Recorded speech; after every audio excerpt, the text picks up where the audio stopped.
Je ne sais pas si je vais apaiser tout à fait le débat, mais j'ai entendu des choses qui m'ont frappé. J'ai entendu au sujet de la démocratie permanente qu'il s'agissait d'une idée qui avait fait son temps,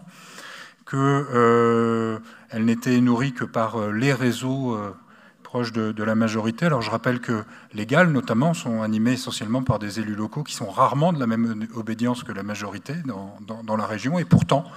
on leur donne les moyens, là où ils sont, de justement relayer la démocratie participative pour nourrir les projets locaux qui sont soutenus avec les financements régionaux de notre majorité, pardon, pour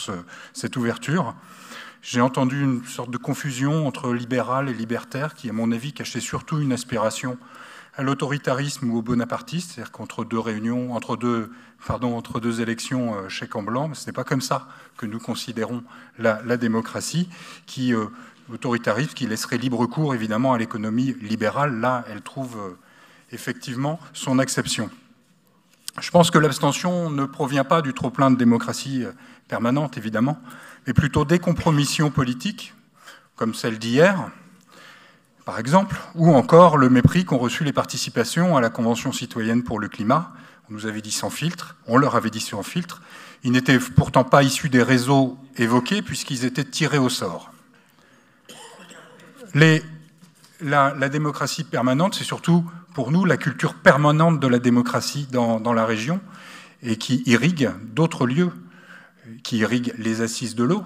600 personnes, excusez du peu, qui ont participé à des ateliers où toute la parole a pu être entendue, confrontée dans le calme et dans le respect.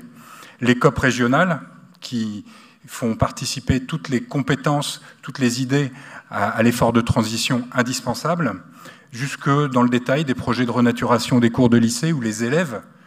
à l'école de la démocratie, apprennent à dessiner ensemble les espaces partagés, et ils ne le dessinent pas, j'y ai assisté, pour eux-mêmes, mais pour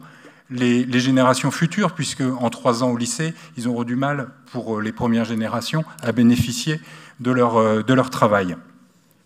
De même, dans les parcs naturels régionaux, dont le slogan « Et une autre vie s'invente ici »,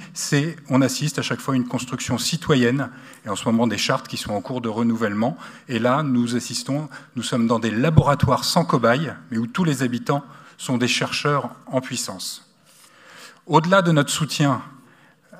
permanent à cette participation citoyenne entre 2 élections, notre groupe rappelle aussi que l'élargissement de la démocratie devrait enfin, un jour, aboutir au droit de vote aux élections locales pour les citoyens étrangers, contribuables parmi les autres. En attendant, la démocratie permanente permet de n'exclure personne du débat, parce que la transformation de la société, qui effectivement est plutôt le signe de la gauche que de la droite, cette transformation émancipatrice, eh bien, elle doit se faire avec tout le monde.